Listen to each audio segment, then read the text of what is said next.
Welcome back, bosses. In this video, I'm going to go over what does it take to be a boss. Number one, leadership. Root word, lead. Be able to put your best foot forward all the time. You need to be a decision maker. A lot of people lack leadership and don't even realize it. Leaders are people who don't wait for the opportunity, but instead, they create the opportunity.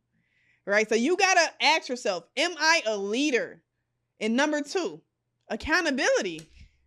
Stop blaming other people for the position that you're in. That excuse is not going to get you where you want to be. You have to be accountable and be able to be like, I'm the reason why I'm not where I want to be. Stop wondering why your business isn't off the ground when you lay in bed every day and scroll on social media instead of attacking your goals. You're wasting time. Stop complaining about not having any money when you don't get up and go get it. You gotta go get it. I grew up poor. I've been broke my entire childhood. Did I let it stop me? No. So you shouldn't either. You should not let it stop you. Okay, so we already got leadership. We got accountability. Number three, empowerment. You need to be able to provide value to people and pour into others. Don't be all about self. It's not all about you. Uplift the people who come into contact with you because that impression lasts forever.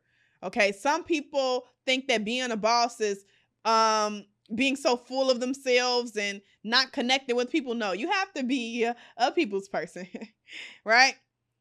Number 4 and 5, innovation and problem solving. Let me ask you this. When a road closes, do you stop and park your car and stay there? Or do you drive around and find another route to get to your destination? I really want to know. Exactly. You find another route to get to your destination. So why don't you treat your life like that? Why don't you treat your goals like that? Every detour, every roadblock. Wait, let me say it like this. Every heartbreak, every betrayal, every time you get discouraged, you sit in it.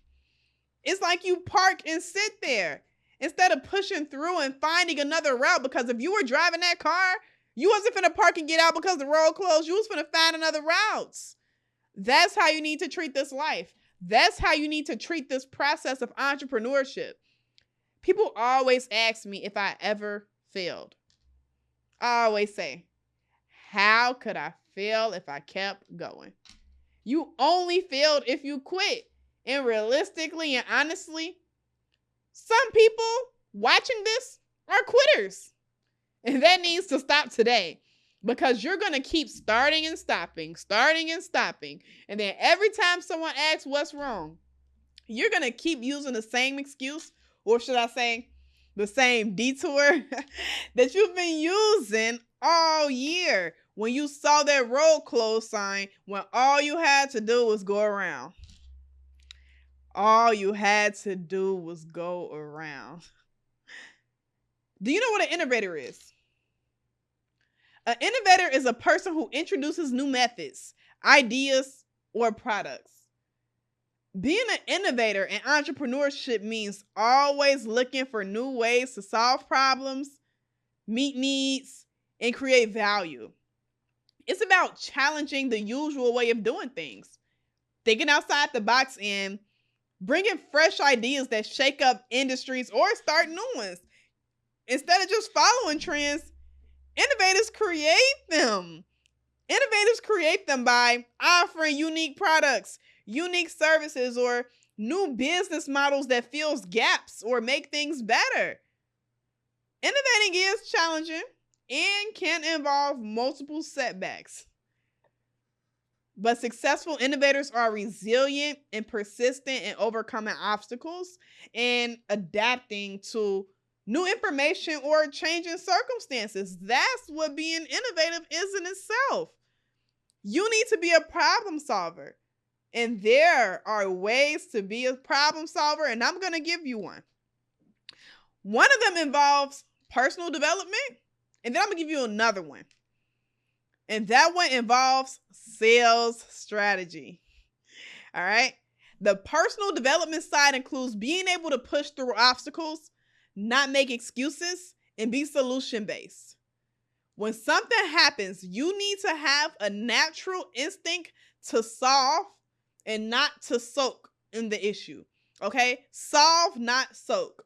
Let's remember that. And the sales strategy in being a problem solver is to always find a problem that people have, find a solution, and then sell it. Always remember this when debating on a product to sell or a business to start, because you got to understand, in business, it's always just the solution to a problem. That's really all.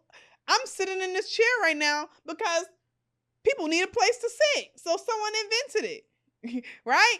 So now, I just gave y'all a breakdown of what it takes to be a boss.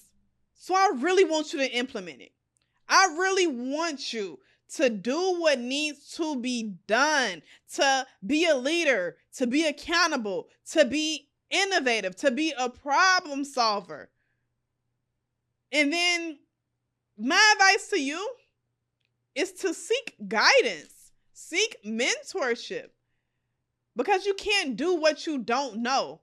And then understand that slow growth builds character.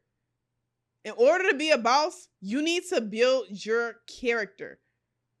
Stop looking at people and comparing yourself to people who've been in the game for 10 years. They've been through the process. Get in the process. It's time for you to get in the process in this season. Okay? In this season, God said do more. Do more in this season. If it's not working, do more. Do it better. Be strategic. Be innovative. Like, it all ties together. It all ties together. Do more with less. All right? Yeah. I meant what I just said. Do more with less. What? With less? What do you mean? You have everything you need to get to where you want to be. People always go looking for what they don't have, thinking they are missing what they need to start. But it's okay, because God is about to give you an idea. Because first he gives you the idea, then he gives you what you need to do to make it happen. So therefore, create a plan. All right? Create a plan. Write these things down and understand that people are your greatest asset. Yes, people are your greatest asset. God will send you people to help you get to where you're going next. So discern who is an asset in your circle. Ask yourself, who is an asset in my circle? Because it's hard to go to a new level with people on your old level. Y'all trying to go to new levels with people on your old level? So start picking your partners now. Start picking your assets now. Because you can't create without collaboration. No collaboration equals no creativity. The enemy hates unity.